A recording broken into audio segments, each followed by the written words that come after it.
كبيرة من على الخريطة النهارده. هنتكلم على هضبة أثيوبيا. أين تقع هضبة أثيوبيا؟ في الجزء الشرقي من أفريقيا.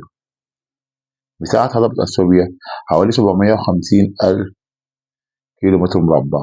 ارتفاع هضبة أثيوبيا من 2000 متر ل 4000 متر عن مستوى سطح البحر. كمية الأمطار اللي بتقع على هضبة أثيوبيا، كمية الأمطار من 1000 ل 2000 ملم.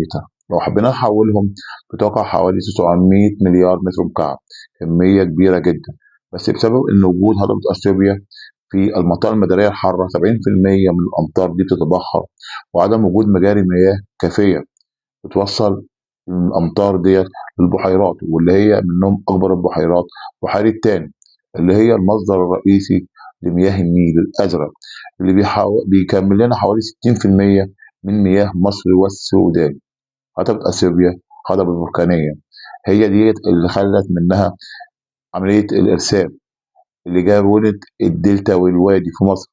التربة بتاعتنا كانت تربة صفراء، حتى أما حصل التقاء النيل الأبيض والنيل الأزرق بنهر النيل الداخلي. هضبة أثيوبيا بتكون جزء كبير جدا من شكل مصر والسودان.